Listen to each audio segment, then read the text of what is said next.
I think you need a nurse. The doctor said avoid pain. Boy, this is good pain. We're not getting a divorce. Well, you don't get to make that call. You out here working hard. What happens if you lose them everything that you're out here working for? You still cheating?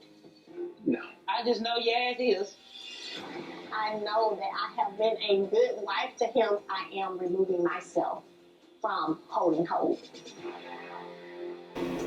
We're not getting a divorce. Well, you don't get to make that call. You out here working hard. What happens if you lose them everything that you're out here working for? You still cheating? No. I just know your ass is. I know that I have been a good wife to him. I am removing myself from Holt and Holt.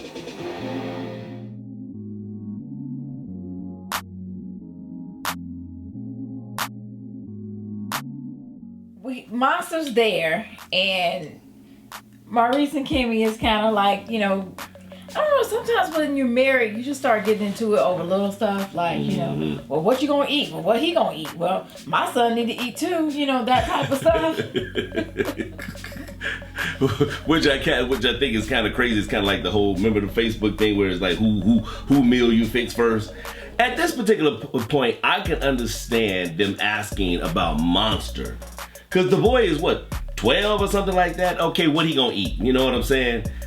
I don't give a darn about. I'm like, Maurice, your 21-year-old son who is in a fraternity, why we need to be concerned about what he eat? I mean, seriously. Would you care about what her son would eat at 21 if he was a 21-year-old daughter? Would it be a difference? No. If he was at home, then yes. But he's not at home in that particular scene. So it's like... What do you mean if he was at home? Meaning like if they're all in the house at the same time and they're planning dinner, you know, it's like, hey, my man, we getting ready to go get some Chinese food. You want some Chinese food? You know what I'm saying? But if he out with his boys, would I need to call him up? But remember, I just put you in a situation where I said, would it be different if it was a girl? No. And you're still saying he. No. Can your mind switch to a female child? It would make no difference. I'm glad to hear that. No, it would make no difference. When you're an adult, 21, I don't give a darn. Yeah, 12, yes. 21, nope. Really? It doesn't matter at that particular I'm just surprised point. because I know that we have a 12-year-old and you be like, he can fix his own food. Carry yourself across the street, here's some money, go get stuff. Oh, he can do it himself. He can do it himself. You do that all the time. Right. That's what we're saying when we're talking about planning dinner. If he's in the house and he can walk across the street and go get him something to eat, that's a whole nother thing. She asked a question about specifically, what are we gonna plan for dinner now? All right, so let's go deeper because that's just, I didn't even know that we was going to get into a heated conversation over something dumb like who eat what. You know, what I really want to talk about was this whole issue with how she feels that Maurice is letting, you know, the baby mama, ex-wife, disrespect her. Yeah. And that he's not saying anything about it or that he's not even taking up for her. Yeah, Maurice is causing problems in his household that is unnecessary because he should be defending his wife. That's the one that you partner with. A lot of people get this confused. It is you and your spouse first. They come before the children. It comes before work. It comes before exes, all of that kind of stuff. You're preaching good now. You cannot put your children, whether it's children together that y'all have or stepchildren, before your spouse. Period. Especially your damn ex. This is my thing. It's like she shouldn't even feel comfortable enough to be on the phone with him and talk about his current wife. And he let the conversation continue. See, I got a problem with that. Because I'm going to tell you right now, if you was on the phone with your baby daddy and y'all having conversations about me and you ain't defending me, I hear about it, we gonna have problems. Okay, number one, my ex-husband. Okay, yes. my ex-husband. Yes, he's an ex-husband, but I'm sorry, it was 15 years in. We ain't gonna take 15 years and sum it up to that's just my baby daddy.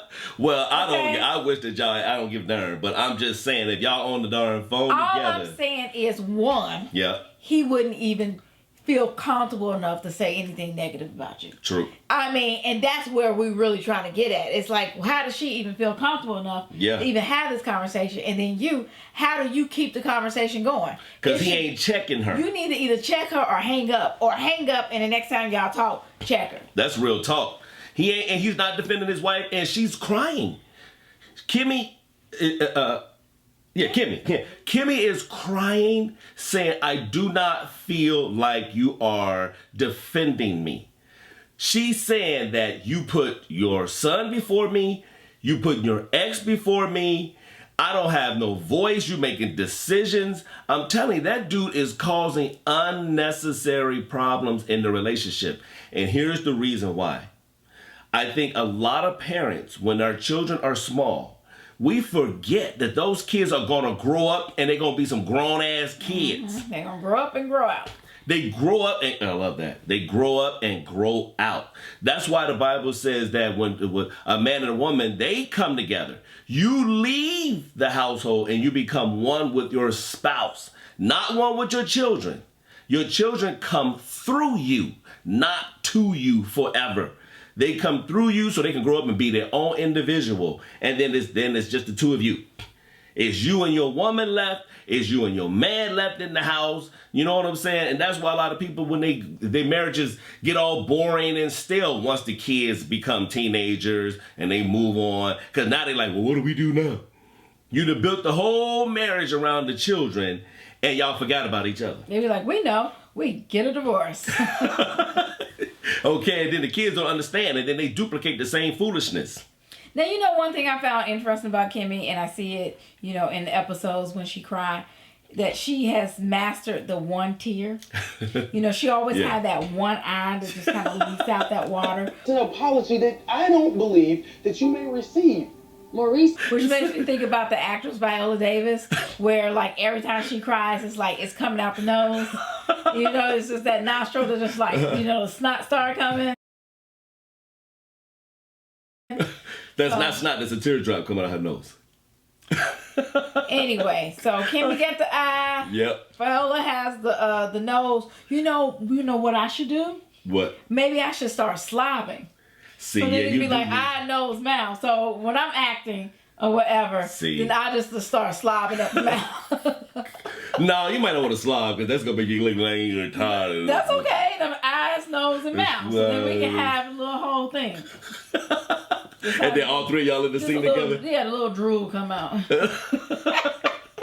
That's gonna be nasty, baby. No, don't do the drool. So that's not out of Viola's nose, mouth. I mean, her nose. That's not nasty. That's not as terrible as hell. And then the thing is that snot start dripping down to her mouth. I can't. But no, seriously, Maurice, man, you gotta honor your wife. I think a lot of husbands and wives, you forget that, man. It is your wife first. Your wife do not want to compete with your mama. She does not. Oh. And let me just say for the record, if you don't have the most hands-off mother, I love my mother-in-law. She's so totally the antithesis of Tisha's mom. I mean, she ain't in nobody business at all. She don't. She's just a source of wisdom. Yeah. And funny, but definitely it's not. True. You know, and she definitely not one of those stereotypical mother-in-laws they say that for black men where it's just like, oh, my son is perfect and he can do no wrong. That's showing my mama. Oh, where's my baby boy? Please. Not at all. My mama, she is a cotton blocker, boy, if anything. She gonna tell you the truth.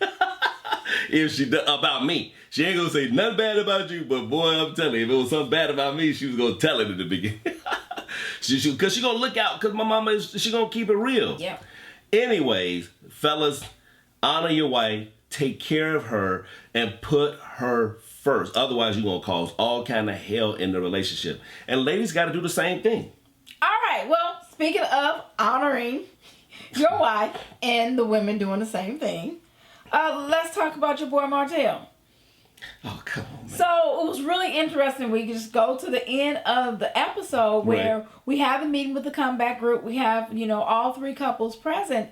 And basically they're trying to figure out, are the Holts still going to be part of the comeback group, or are they just too big now for the comeback group? So Martell's like, hey, before we decide, let me just take my wife out in the hallway. Let's talk. All right? Right. So they had a conversation. And it was mainly, you know, Martell leading the conversation. And he's like, you know what? No, you know, we don't have to jump right now. We don't have to make a decision right now. But your girl Mel, she's like, you know, but how are we benefiting from them? How are we benefiting from them? We're bigger than them now. You know, we are the group. And we only benefit from them from a little bit. They helping out a little bit, but it's really all us. So we don't need them now. Let's kick those to the curb. And he's like, no, let's not do that. Trust me, I'm your husband. Trust me on this one. See, I see two things there in that scenario. One is ego and narcissism, okay, from both of them. I think Mel, she's starting to smell her ass too. You know, you got the little t-shirt, she got her little makeup line, she got the little, the houses and all that kind of stuff. And I think that she is smelling her ass. It's supposed to be a skincare line. I don't know if it's a makeup line. Oh, skincare line, that's true. You know, so I think she is filling us up a little bit there. It appeared that she wasn't necessarily feeling what he was saying, but she was going to go along with it. And then when you bring up the whole ego thing, definitely I feel like ego is just like inflated. But with Martell in this particular situation, when he's normally the ego-driven king, but in this particular situation, it seemed like he does not have full confidence to be without the comeback group, which is why he was like, well, let's not do it yet. Like, what's the rush? Why? Let's not wait. Because he's like, nope, let's stay with them. I don't know. And she's like, well, no, we don't need them. I don't know if I'm thinking that he feels like he's lacking confidence without the rest of them. I actually think that that's where his friendship comes in and the loyalty between him and his boys. You know, they got You said Martell, Holt, and loyalty in the same sentence. But I said to his boys. He ain't loyal to his boys. Cause trying to believe that you've been with 20 women. Y'all ain't cheating or having slept with 20 women.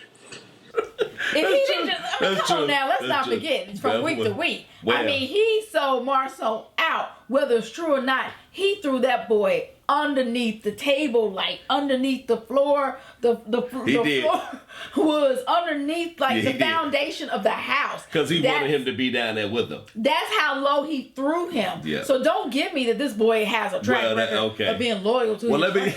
Let me take the loyalty word out of there then. I think that he enjoys having a business relationship with his friends, and he probably gets more out of it than just the financial benefits of it. I know what that's like too. I've been in business with friends too, and it is an enjoyable experience. I feel what you're saying, and I don't disagree with you saying, but I still think that there's something in him that's like, let's not leave them yet. Like, and she's like, well, what are they bringing to the table? And the thing is, sometimes it should be about loyalty. Yeah. You know, maybe you all are hot today and you don't know what's going to happen. That's a fact. Tomorrow. You don't know who's going to be the next couple that's going to blow up or may be the thing. And yeah, you was kind of like, you know, feeling kind of happy about Kimmy's event not blowing up or not having a huge turnout. I mean, you was like smiling. You was really enjoying that. And you don't know what's going to happen at your next event or maybe your event 6 months from now. You just kind of don't know. Well, and I really felt like that's kind of how Martell is like, let's not make any rash decisions yet. Yeah, I agree with you there, because pride does come before a fall.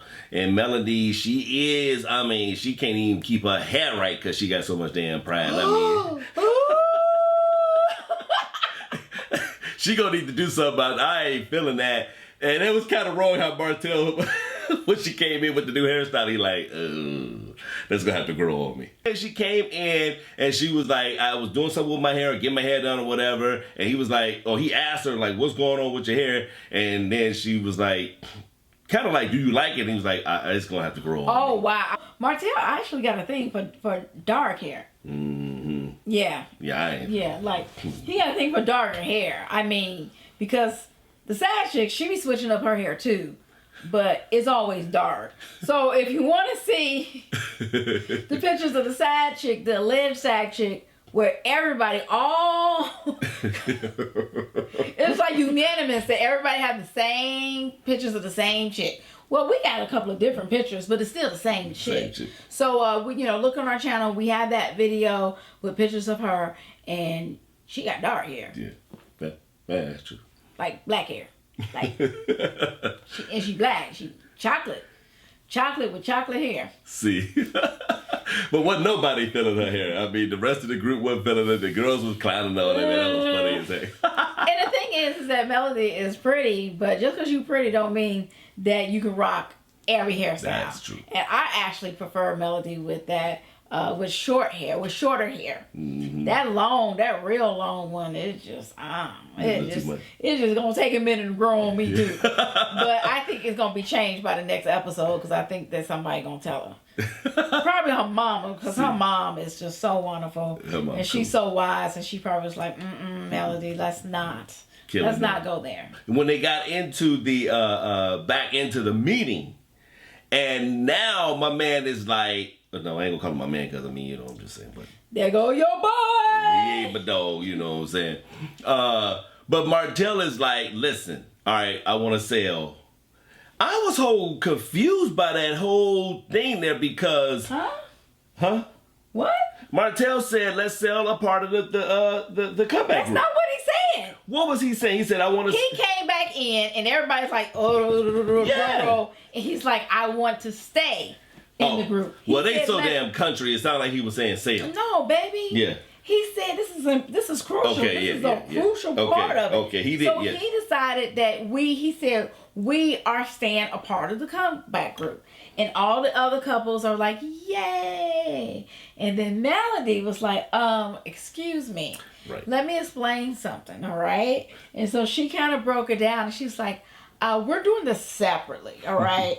We're already having problems in our marriage, and, he may decide to stay a part of the comeback group, but I'm not staying a part of the comeback group, and you all cannot make me stay a part of the comeback group. She clowned, didn't she? And Martell was so baffled. He was so confused because she didn't lay this on him in the scene prior to this outside. No. She was, she was like, oh, then my husband... And then she gets in there like, I don't even know where the marriage is going. And see, that's where I have an issue. Because on the one hand, you have every right to be like, you're not making decisions for me because y'all marriage is supposed to be in shambles. But on the other hand, you're not really acting like your marriage is in shambles, especially when it comes to the business side. It's always been like, it's showtime, and we on our game, and we doing our things. When it comes to business, we show up, and we show out, and we do this, and we do that, and we gonna go on a radio show. We're gonna have our matching shirts. We're gonna have matching shirts, in every episode. We doing this because this is a business. I've been building it for 10 years. We've been branding ourselves. And then she's like, oh, we separate. And Martell is like, what?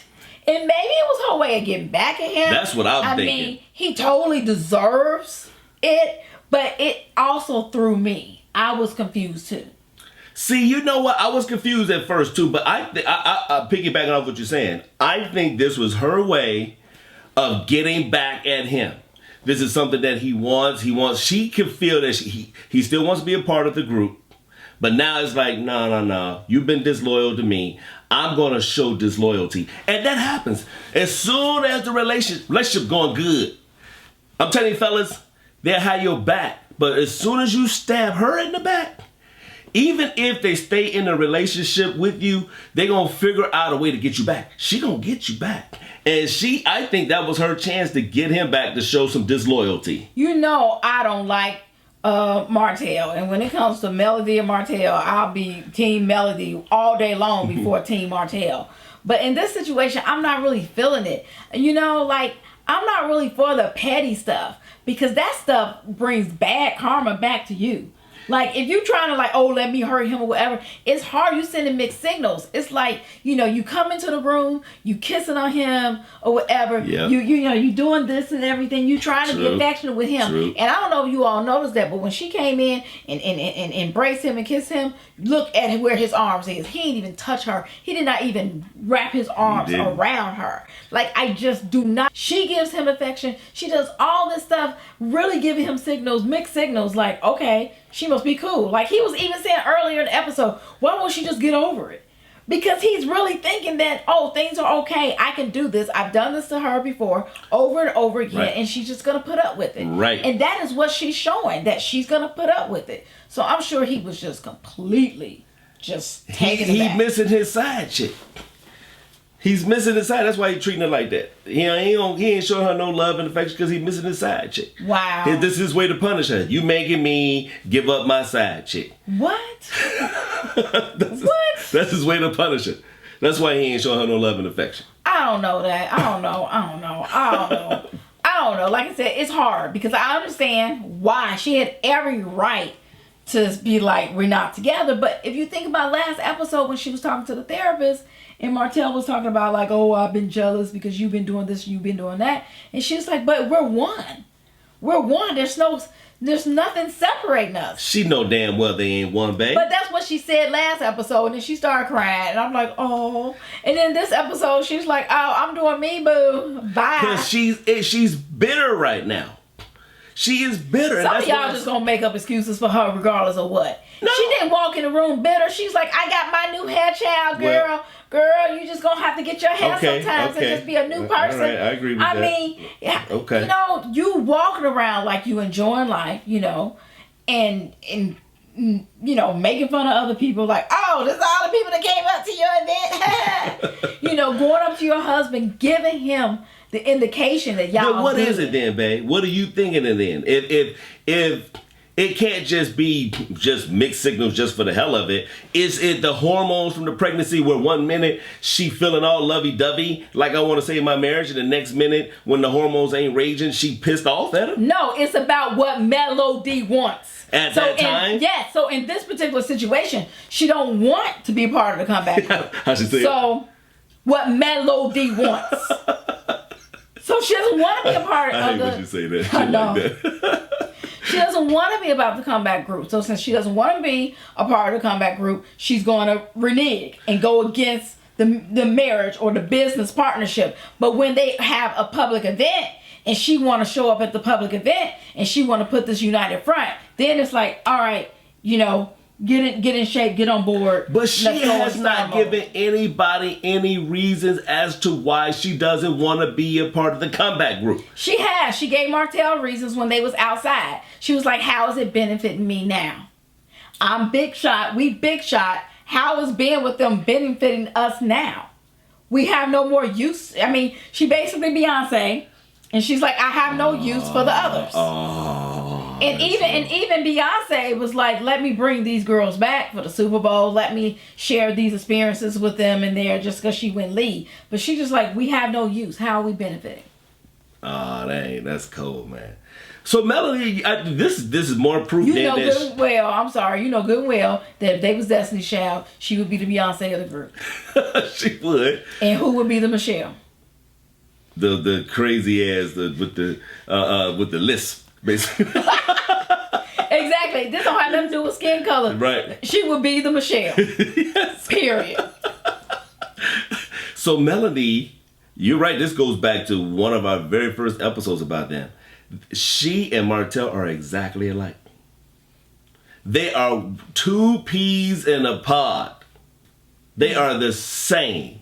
Whenever she wants to be disloyal or get back at somebody, man, she gonna get back at them because she's just wrong, man. Thank y'all for tuning in. Hey, we love y'all, man. Listen, do me a favor. Like this video. Share the video. And also subscribe. Hit the notification bell. Tell all your friends. Tell your family. Tell everybody you know to check out the Life with Ann Shira page. To like, subscribe, and hit the notification bell. Until we meet again, we'll holla. Bye. Thanks, baby. That was fun. It was indeed, my baby. I like to film with you, little girl. Good. You're my heart. You my heart. And I love you cute. You cute in the motherfucker, dude. You cute.